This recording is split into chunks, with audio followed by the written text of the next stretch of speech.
I joined the Ministry of Defence pretty much straight from school in 1985, and the philosophy at the time was that they give you 2 or 3 years in a particular post and then they move you on. The idea was that you would do, say, a tour of duty in policy, a tour of duty in finance, one in contracts, one in personnel, and they would try to encourage people to have a fairly broad base, then maybe specialise later in their career.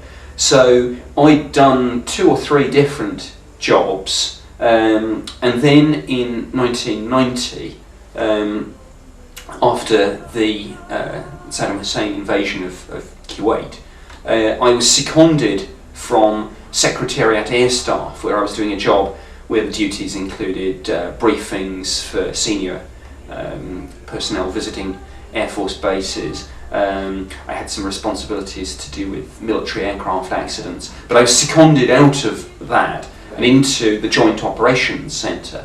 I was working in a part of that called the Air Force Operations Room, dealing with real-time operational information to do with the build-up to, and then in 1991, the Gulf War itself, the first Gulf War. Yeah. Effectively, I was a briefer. I would get information. It would be to do with the RAF, so it would be bombing raids, any casualties or losses, battle damage assessment, etc., etc. And the key thing was the daily briefs for ministers and the service chiefs.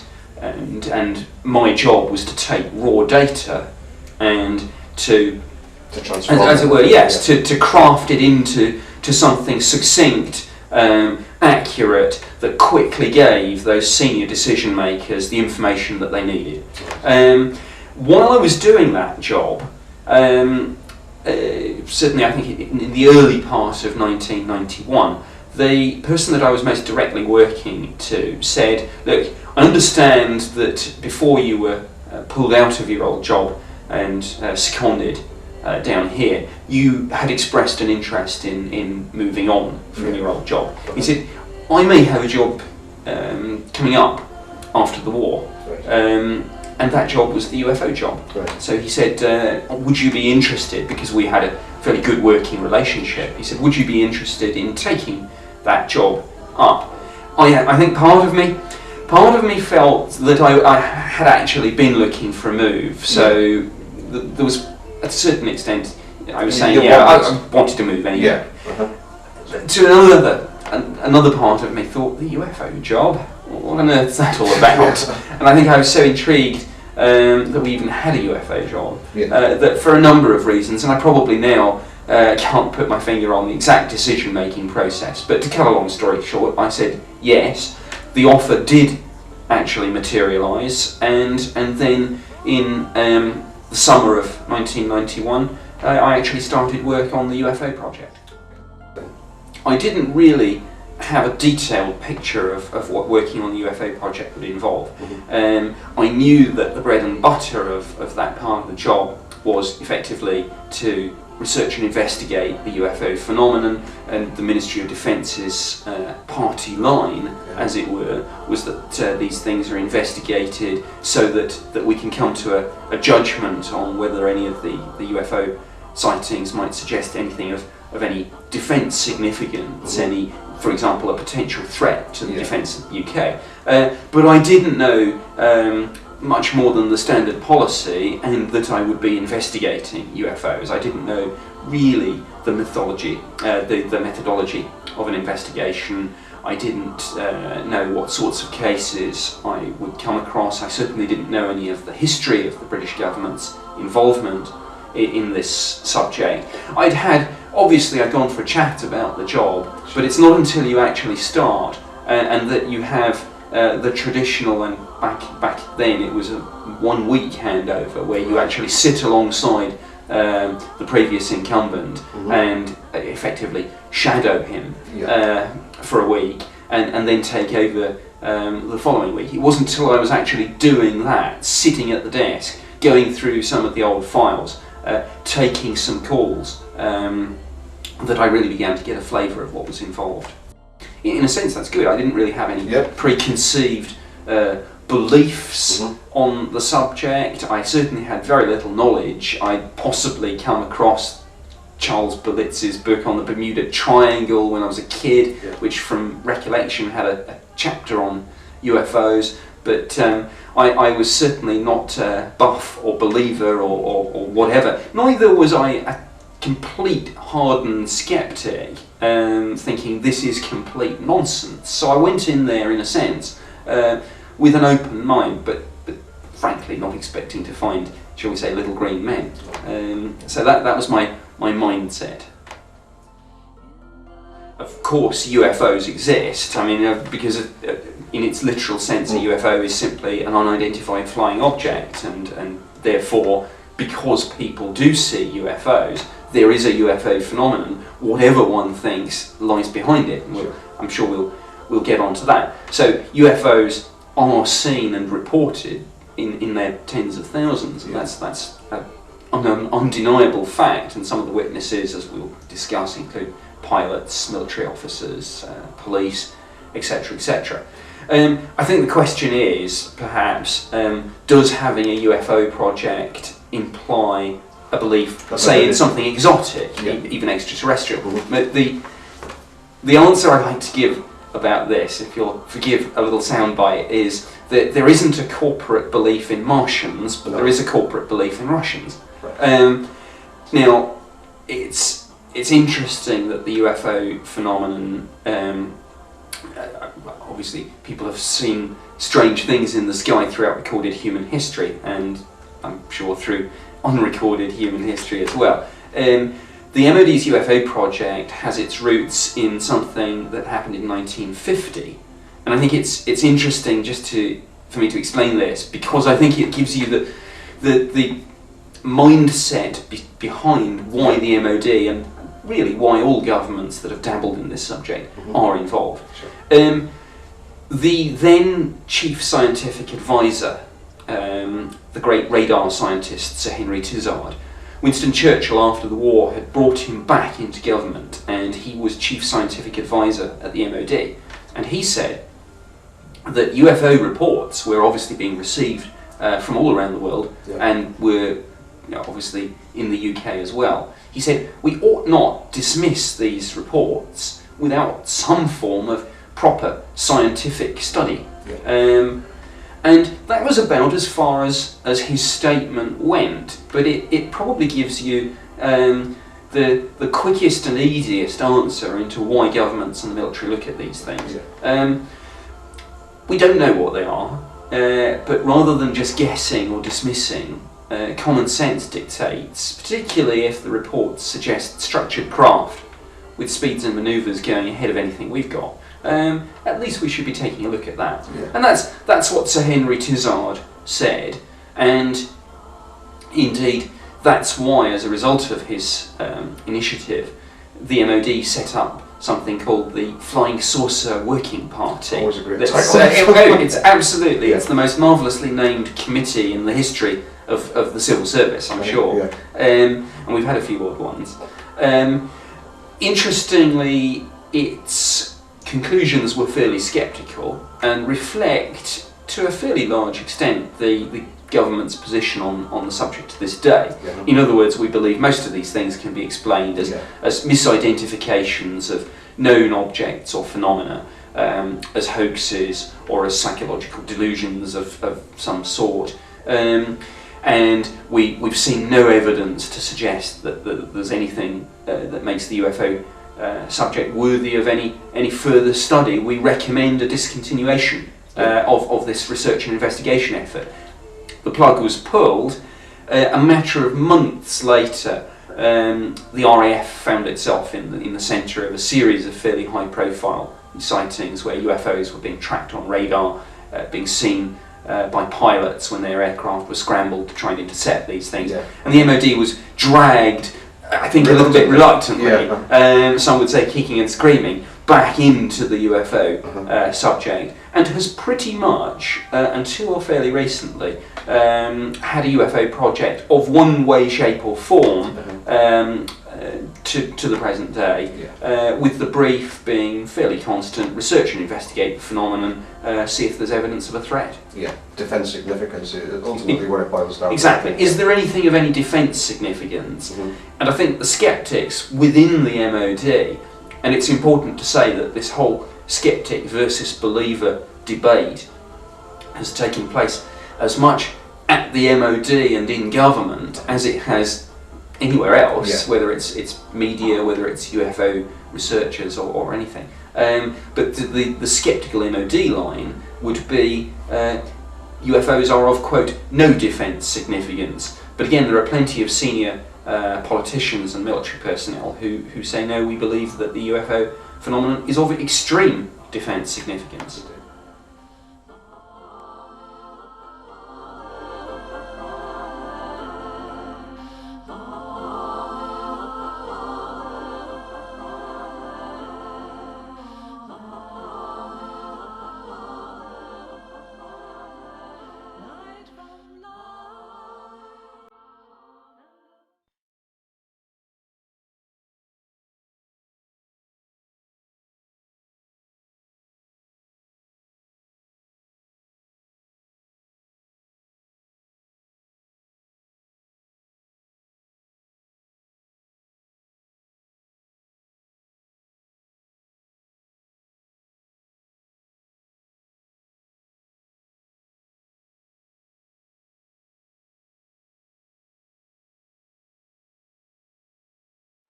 I'll have to choose my words carefully, and of course not yet too far into any operational business. But I think you can take it as a matter of public record that UFOs have been tracked on radar on numerous occasions, and there are plenty of documents at the National Archives, both in Britain, in America, and indeed I'm sure in all sorts of other countries, recording cases where precisely that has happened. UFOs have been tracked on radar. Yes, if the radar operators, the fighter controllers, then assess that radar return as being solid, and if it's not obviously using a transponder, so we can't actually identify it as an aircraft, yes, a judgment call will be made, and that judgment call may be scramble the aircraft, be they the ones kept on quick reaction alert, or be they any other fighter interceptors, and go and take a look. It happened very famously, for example, in Belgium in 1989, and particularly in 1990 on March 30th and 31st, when the Belgians tracked a UFO on radar. 2 F-16 fighters were scrambled. They attempted to lock on to the UFO with their airborne radars, which they succeeded in doing. So the UFO was being simultaneously tracked by ground-based radars belonging to both the Belgian Air Force and indeed some radars which were integrated into the NATO network, and indeed, as I say, by the pilots themselves on their separate airborne radar. Every time they achieved lock-on, the UFO seemed to break the lock and be capable of evading the aircraft. They tried to, and succeeded in reacquiring on a number of occasions, and this game, as it were, of cat and mouse played itself out in the Belgian skies for some considerable time. Observers on the ground, including a number of police, said that they could actually see and hear the aircraft, they could see the UFO, they could see this unfolding. And they said every time the aircraft looked as if they were getting close, the UFO seemed to be capable of moving away at great speeds. That's a fairly famous case, but there are many, many other cases, a lot of them in the 50s, where perhaps the Cold War and people's nervousness about Soviet aircraft probing our defences was at its height. But plenty of cases on the public record. Number of pilots have spoken out quite publicly about being involved in these intercepts. So yes, these things do happen. I've spoken to civil pilots who've seen these sorts of things. Graham Graham Shepherd was an interesting example, a senior British Airways captain who'd had 2 spectacular UFO sightings in 1967, which was of course a big year for UFO sightings all around the world, but particularly in America and Britain. I've spoken to military pilots who were involved in intercepts. I've spoken, interestingly, to military pilots who've seen UFOs who never reported it. And again, perhaps I'm sure we'll talk a little about numbers of reports and such like. But these things go on. One of my most interesting conversations was actually with somebody at the RAF, the Ballistic Missile Early Warning Centre at RAF Fylingdales, and he said, from time to time, he said, we see meteorites and fireballs on our space tracking radar. He said, they do speeds of about 17,000 miles an hour. And I said, simple question, I said, how do you know they're meteorites and fireballs? And he said, well, because they go very fast. So there was a sort of, well, what else could there be tone of voice? But that's interesting, because it goes to the heart of something which I feel quite strongly about.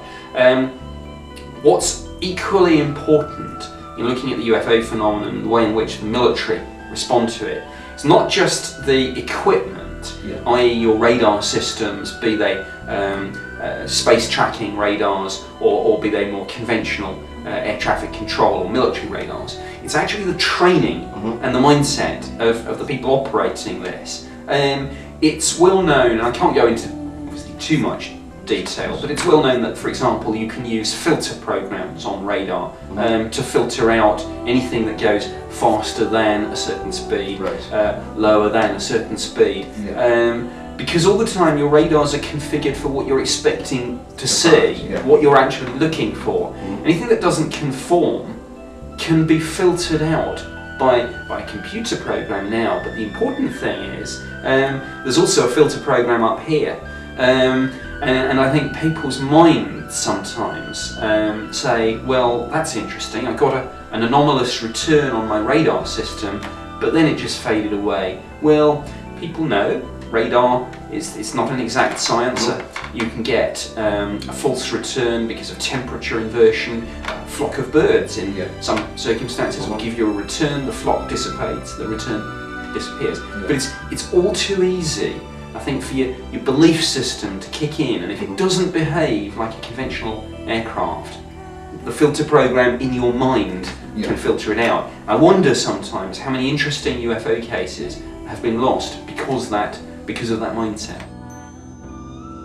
Now, I'll do a boring statistical bit, but I'll give you, I'll make the point for a reason. Doing my job at the MOD, I got about 200 or 300 UFO reports each year. Now, of course, that was just in the UK. My brief was just national, not global. I wasn't, of course, the only person getting UFO reports. Some people would report to the local media. Some people would report to one of the civilian UFO groups. Well, the police or the military, we did have a national reporting system.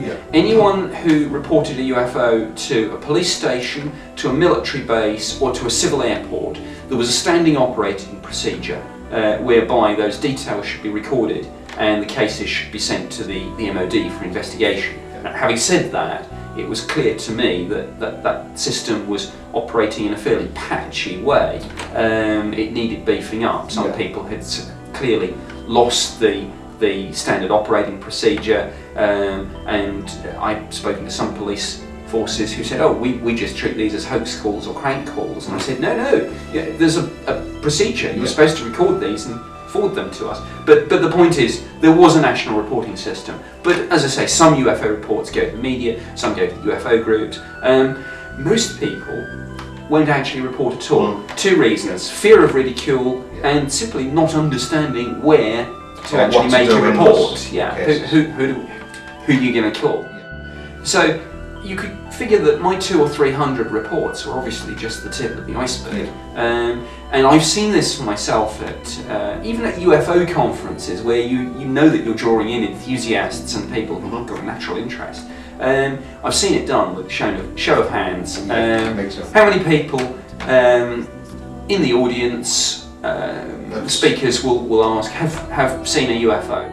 Then the follow-up question is, how many of you made an official report, or indeed made a report to anyone? Yeah. Those people, keep your hands up. Everyone else who didn't report it, put your hands down. Most of the hands go down.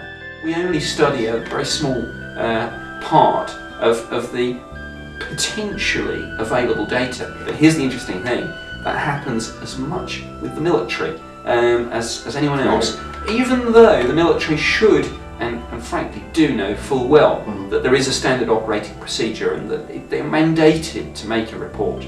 I've spoken to pilots who said to me, look Nick, he said, I've seen UFOs, and some pretty interesting sightings. One of them said to me on the course, he said, look, I saw a UFO, it casually overtook my aircraft, it wasn't a light, it was a craft. Obviously can't go into huge details about prototype aircraft, but he was fairly sure it wasn't anything, not one of ours. But he said, I didn't report it, and I said, why not? He made a little joke of, he said, I didn't want to be known as Flying Saucer Fred for the rest of my Air Force career. Now, if that mindset is prevalent in the military, when they know about the process of making official reports, how many other spectacular reports are there out there, both involving pilots, radar operators, or members of the public, that we just sadly never got to hear about at all? A lot, I would suggest.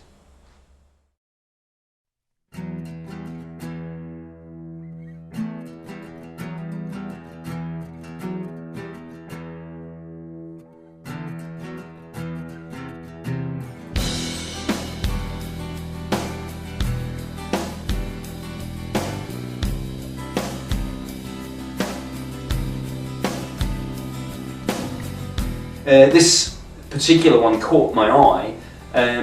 As you say, a flight of Tornado RAF jets had been casually overtaken by a UFO, which they described as a sort of delta or diamond-shaped craft with an unusual configuration of lights on it.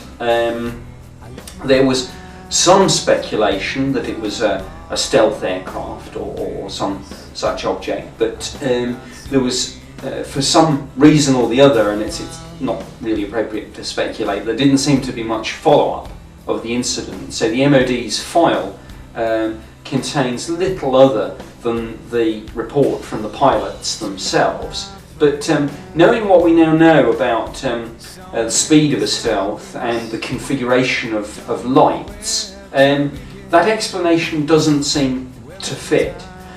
Some people have proposed that a potential satellite re-entry might explain the UFO sighting as well. But again, space junk re-enters the Earth's atmosphere a lot of the time, and I've spoken to a lot of scientists about this, and what you get is a sort of high altitude firework display. You don't get what these RAF pilots reported, a solid structured craft actually coming from behind the aircraft, in front of the aircraft, and then accelerating away. So that didn't seem to fit either. Intriguingly, the date of the UFO sighting was 5th of November, so you know, some people said, well, maybe it was a big firework for our Guy Fawkes celebrations, but that was obviously just a joke. No, this is just one of a number of cases involving military witnesses where, to this day, there is no satisfactory explanation for what's seen. It's a shame that there wasn't more follow-up, but you know, I think the UFO Project's files, and I'm sure the files indeed of Project Blue Book, are littered with intriguing cases like that, which perhaps weren't followed up as much as they should have been. Halfway through my tour of duty in March of 1993, there was a major wave of UFO sightings over the United Kingdom, and indeed over other parts of Europe. I came into work on the 31st of March, and the phone was ringing. I picked it up. It was a police officer down in Devon. He explained to me how he and his colleague had seen a a UFO. So of course I took the details of the report and began to investigate. Pretty much as soon as I'd started that, the phone rang again, another UFO report came in, again, another police officer. The reports came in thick and fast throughout the day, and indeed over the next few days, and it was soon clear that this was a major wave of UFO sightings, that because quite a lot of the sightings had happened at night, a lot of the witnesses were police officers on night patrol. Now, of course, there's no such thing as an infallible witness, but inevitably trained observers such as police officers, military personnel, pilots who will have an idea of what things look like in the sky, speeds, heights, distances. Inevitably, some witnesses are better than others. So it was interesting that there was a high proportion of police officers reporting this to me. The earliest UFO report came from, it was 30th of March 1993, and it was about 8:30 in the evening. That was from funnily enough, an off-duty police officer who was actually leading a troop of scouts out on outside activity. And he saw an object which he described as almost being like two Concorde aircraft stuck together, so a pretty massive craft. And the interesting thing in all of this, it goes back to an interesting point about the under-reporting of UFOs. Sometimes when people say how many UFOs were, how many reports do you have for that night, you might have one piece of paper on your desk that you treat as an individual report, but at the bottom there'd be a throwaway line, as for example there was with one of the police reports, and it said, I know from monitoring my radio that dozens of police colleagues throughout Devon and Cornwall saw the same thing. And interestingly, again, with this scout group, again, we didn't have individual reports from all the boys. So the number of people who'd actually seen this thing over a course of several hours, the last report was at about 2:40 in the morning on the 31st. So this UFO, whatever it was, had been operating over the UK for a period of several hours. The number of witnesses clearly ran into hundreds, but of course again, UFOs are majorly underreported. Now, the critically interesting point to me about this case, and it was something of a turning point. I think sometimes it's been said this is the case that turned me from skeptic to believer. I think that's an oversimplification, but it was certainly a case that had a profound effect on me and made me hopefully more open-minded to some of the more exotic possibilities. The UFO flew over two military bases, RAF Cosford and RAF Shawbury. It was seen by a patrol of Air Force police officers at the first base, and then it was seen by the meteorological officer at the second base. Now, this was a man with 8 years experience in the Air Force. As a Met officer, his job was looking into the sky. He was based at an Air Force station. He saw aircraft and helicopters on a frequent basis. So this is probably about as good an observer as you can get in terms of not the sort of person to misidentify. He described to me a vast triangular-shaped UFO moving slowly over the fields coming towards the base. He said there was a narrow beam of light firing from the craft. That beam of light was tracking from side to side, he said, as if the UFO was looking for something. He said there was a low frequency humming sound coming from the UFO, and he said it was one of those unpleasant sounds that you could feel in your chest as well as hear. He likened it to standing in front of a bass speaker, that sort of effect. And as he was describing this to me when I interviewed him, he was clearly quite shaken up by this, and he said that this was unlike anything he'd ever seen before, and quite what I could tell this chap. And incidentally, he said that the UFO had been moving fairly slowly. 20 or 30 miles an hour, and then suddenly had shot away to the horizon, many times faster than a fast jet. And that's a consistent description from many witnesses in some of the most compelling of UFO cases, but here it was being relayed to me firsthand by an Air Force witness. What was I supposed to say to him? Sorry, it was just a weather balloon. So yeah, of course I launched a full investigation.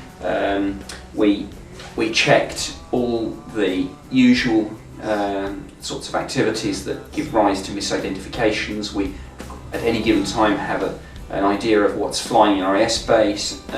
We look at flight paths.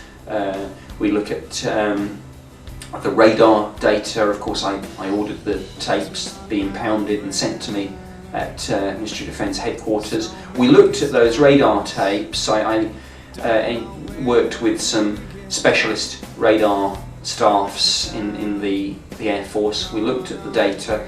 There were some inconclusive readings that might have explained, or rather might have corroborated some of the sightings, but radar is an inexact science. The particular radar head is one that was prone to picking up ground clutter, as I said, tall buildings under certain meteorological conditions. So the honest answer was, yes, there is something on the radar, but whether it's the UFO and we've tracked it or not, there's nothing you could really take to the bank.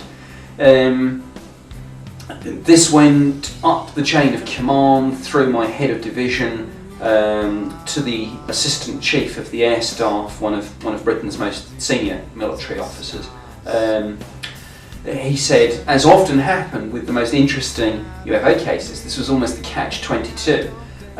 Because we'd done such a detailed investigation, the reply was, well, this is extremely interesting, but there is really nothing else that we can do by way of taking this forward, but noted with interest, object unexplained, case closed. Or rather, I say case closed, in effect, case like an unsolved murder perhaps, forever open but effectively unresolved. Whether we'll get what the police would call a cold case review, and whether we'll go back and reopen investigations, as I did from time to time with other cases, I don't know. One interesting postscript to this story is that I recently was heavily involved with and presented a programme on British network television on one of the prime channels, devoting an hour to an investigative documentary about this case. Following the broadcast of that programme, I received personally another 25 reports from witnesses who had seen this UFO, either on the night concerned or at some stage before and since, seen this same sort of vast triangular shaped craft, and had never previously come forward or reported to anyone. So there perhaps is some further work we can do. Whether we'll ever explain that case or not, I don't know. As ever, skeptics have tried to perhaps shoehorn one or two things into it. There was a re-entry into the Earth's atmosphere of a Russian rocket that night, but that occurred at a very precise time and would have given a sort of high altitude fireworks display, and even the director of an observatory here in the UK has actually said he doesn't think, although he's sceptical about UFOs, he doesn't think, from what he knows about this case, that could explain it, or if it did, it could only explain a handful of the high altitude sightings, but many of the witnesses saw a vast triangular shaped metallic craft at low altitude, one of Britain's most compelling UFO cases without doubt.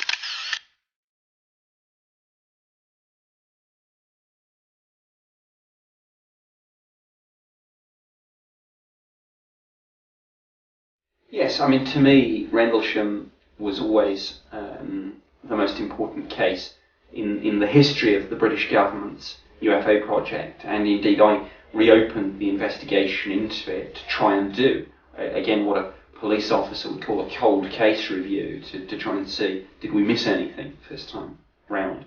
Is there new evidence that we can find on this? And yeah, it's a critically important case because it involved military witnesses, and it wasn't just a one-off, it happened over a series of nights. It's interesting, there's an interesting piece of psychology, as it were, that when people try, as they sometimes do, to downplay this sighting, they refer to the fact that the official report is titled Unexplained Lights.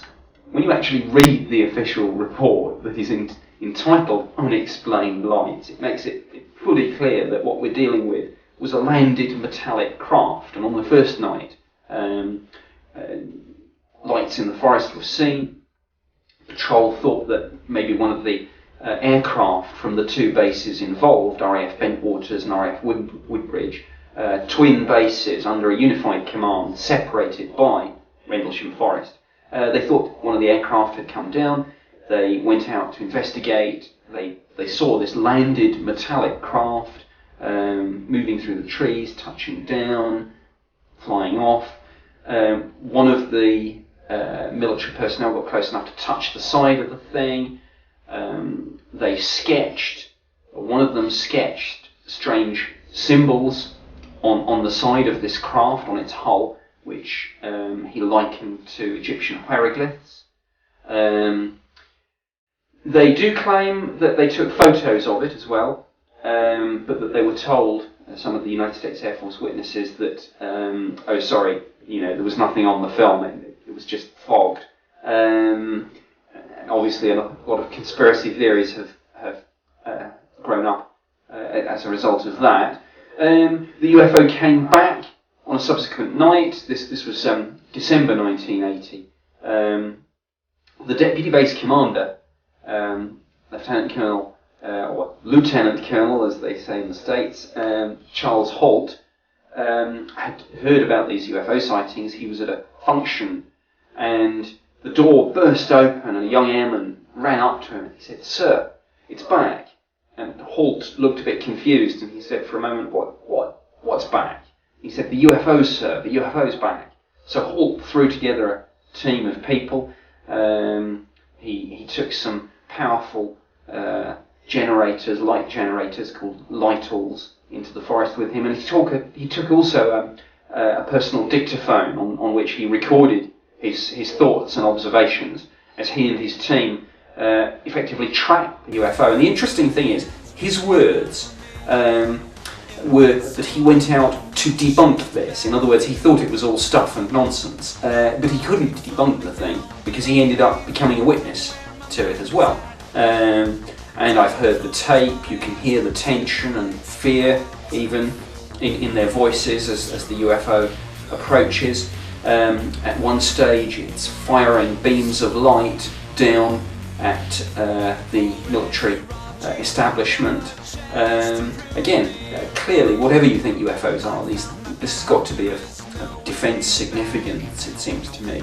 And again, a hugely important part of the story of the Rendlesham incident is that when the landing site from the first night's activity was examined, they found 3 indentations in the ground where this thing had landed, perhaps on legs, and those indentations, when they were mapped, formed a triangle, so as if this thing had come down on a tripod-like device.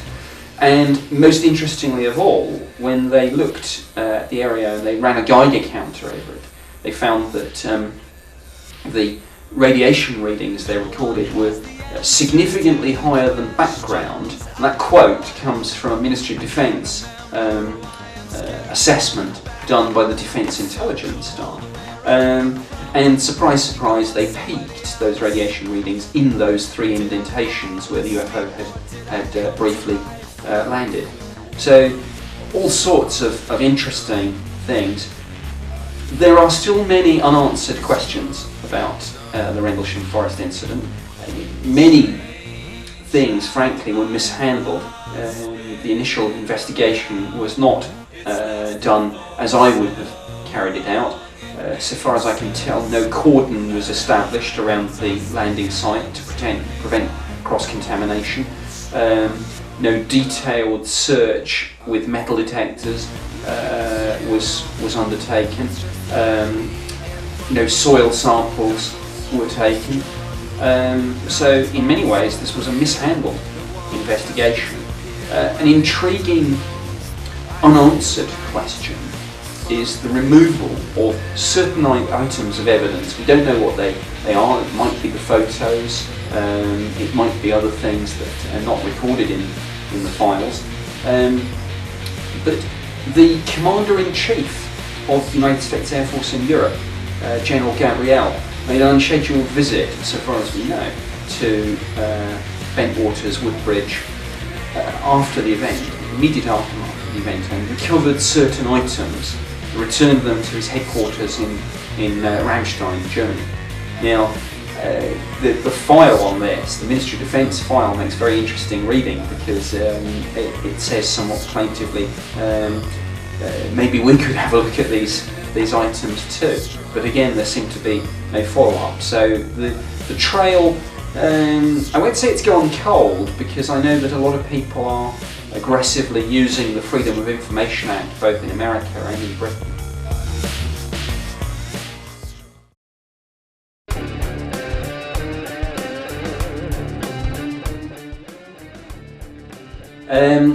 My view now is that I can't rule out an extraterrestrial explanation for some UFO sites. My view is that the extraterrestrial hypothesis is a possible explanation for that, particularly when you look at craft which in terms of their speeds and manoeuvres go way beyond anything that we've got, including black projects. I can't rule out an extraterrestrial explanation for that. My view is that there is some intriguing evidence that would support such a hypothesis, but that there's no hard proof that could actually put the matter beyond debate.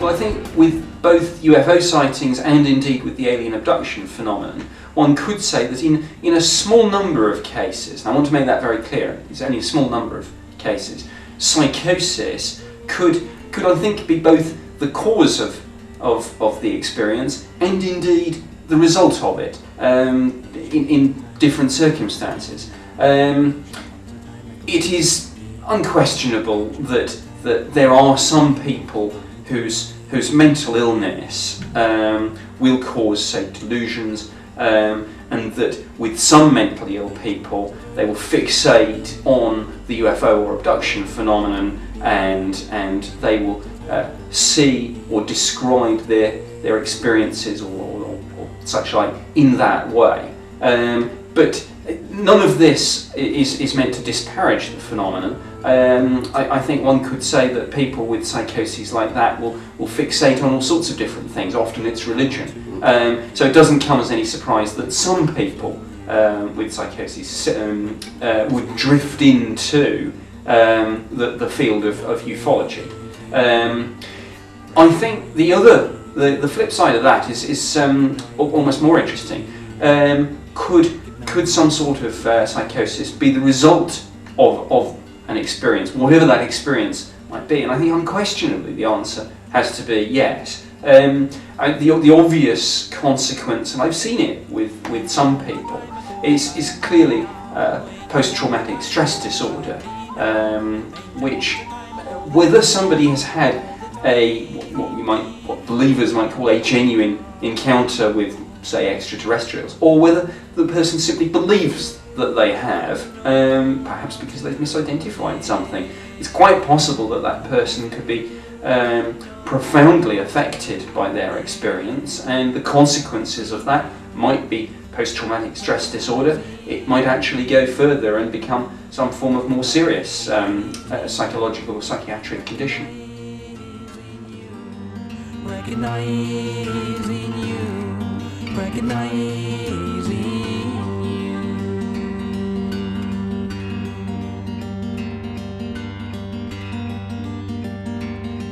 Yes, certainly the theory that quote, psychological delusions, unquote, might explain a number of these reports has been around for decades, and indeed the Ministry of Defence was seizing on that as a potential explanation for some of the UFO reports, certainly as early as 1951.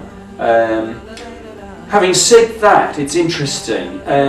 Yes, I mean, inevitably there will be a handful of people with psychological, psychiatric conditions, fantasists, whatever, who attach themselves to the UFO subject, who come to UFO researchers or to the media with stories that have no basis in anything other than perhaps some form of delusion. But it's interesting, particularly in relation to the abduction phenomenon. There have been a couple of scientific studies done on this in America by Susan Clancy and Richard McNally, and two that I want to mention briefly, but they're very important. The first one was really, and there have been 2 or 3 experiments in this, one of which was actually run in the UK by Professor Chris French.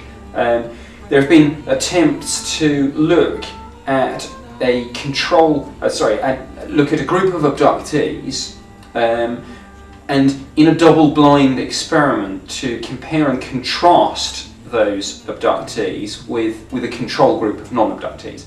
Now, the first, I'll call this set of experiments because this has been done both in America and Britain, certainly suggest no evidence of any psychopathology in any of the abductees, and that's important in these double-blind experiments. So, if you'll forgive me for using an unscientific word, but these people are not mad. None of that necessarily means that the experience is real in the sense that some people might use that word, but certainly it tends to suggest that the abductees, or at least the ones that have been tested, really aren't suffering from any sort of psychological condition.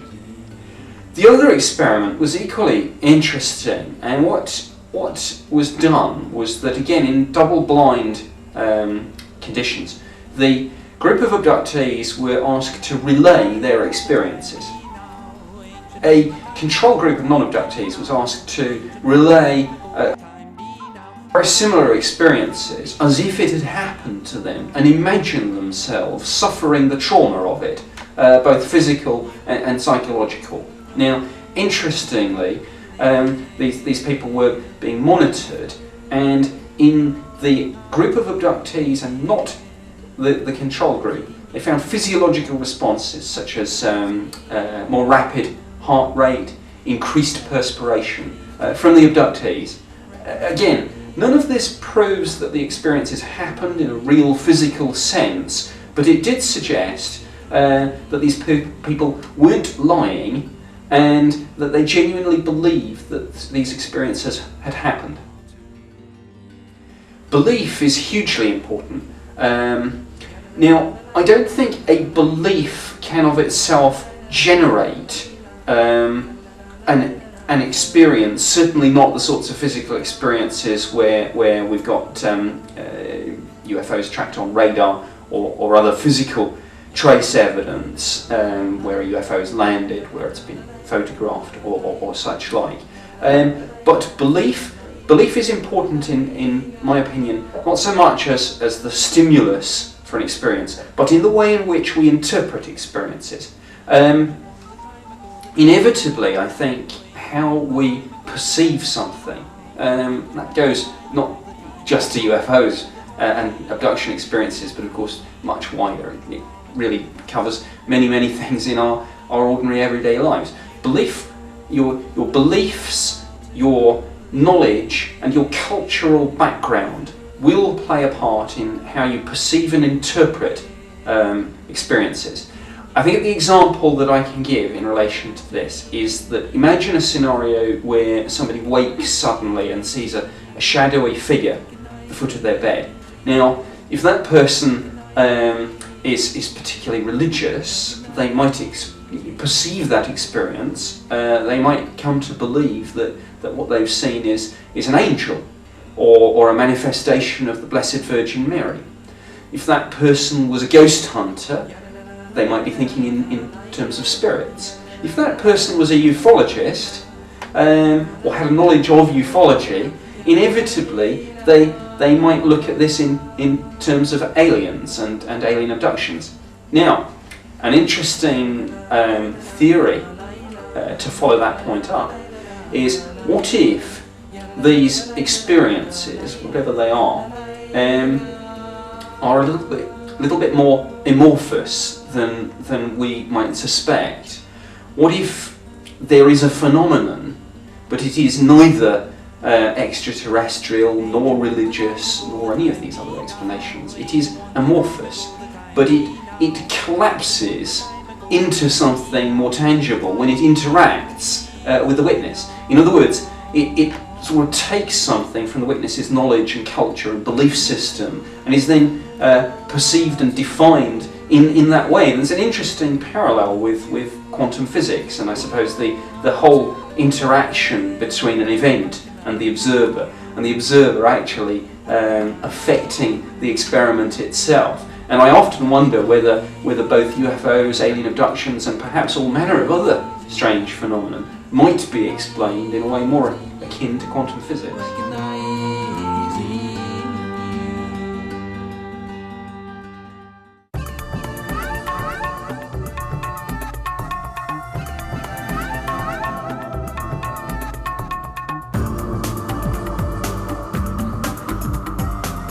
Well, I've often been asked about the Men in Black, and on one occasion I remember being asked, and the audience there was a sort of murmur and then outright laughter, and I realised that in the middle of a denial of this, I was stood up wearing a black suit, and indeed, of course, I'm wearing a black jacket now. But I think undoubtedly there have been occasions, of course, where government and military personnel have gone to visit UFO witnesses as part of the normal investigative process. We don't tend to do it now, but it certainly happened in the past. And particularly during the days of the Cold War, I think it's quite possible that a conversation was ended with a phrase such as, probably best not to talk about that.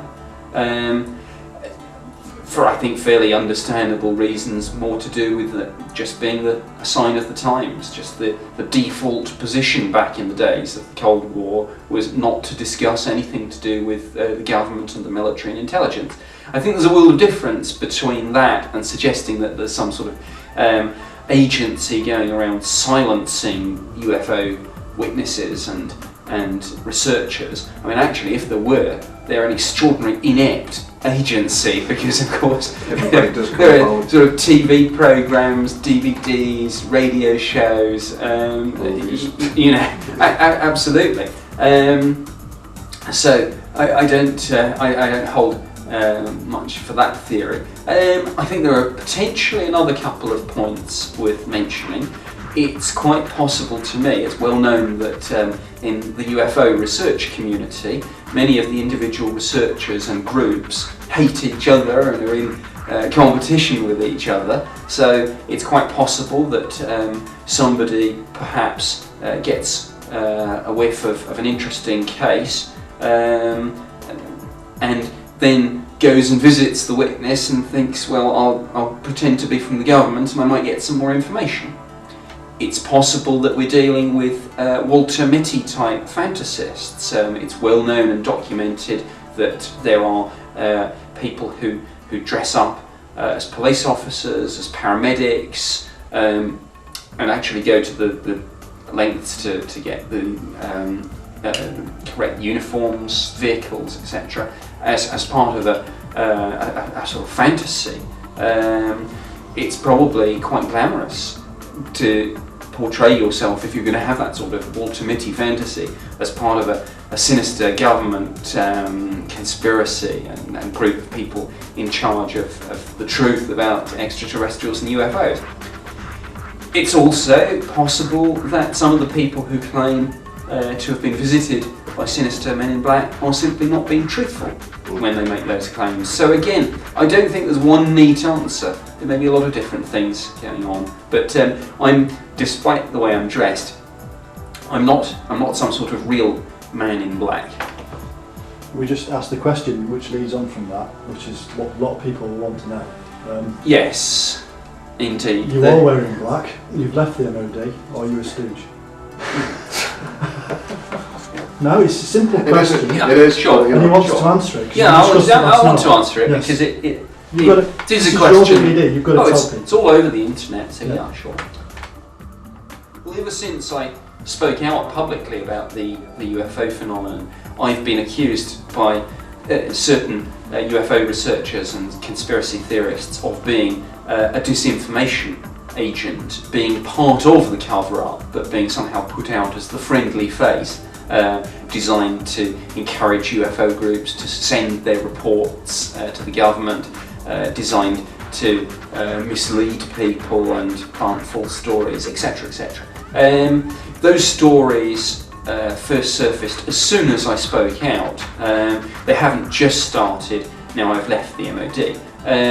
In a sense, let me do what of course I can only do, deny them. It's simply not true. I'm not a disinformation agent, but I won't say much more than that, because frankly there's no point.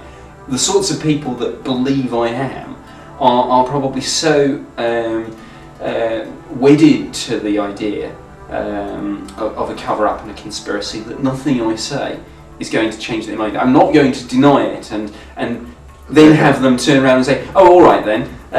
Because he's denying it. The denial with those sorts of people is simply seen as reinforcement of their own belief system, so perhaps it says more about them than it says about me. But let me clarify why I did leave the MOD. I left simply because, having done 21 years working for the government, I just felt that it was time to move on.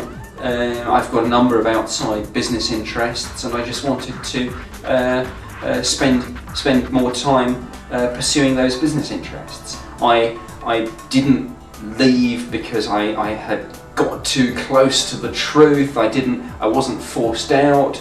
I'm still very friendly with all sorts of former colleagues. I get invited back on a regular basis. Of course, some people say, oh, he hasn't really left at all. He's just sort of pretending that he has, but he's really still on the payroll, and he's still gathering information, planting disinformation, etc., etc. No, I left. I had a tremendous time. I very much enjoyed my 21 years of government service. I've done some fascinating things, not just the UFO project, all sorts of other things, but it was simply time for something else, fresh challenges.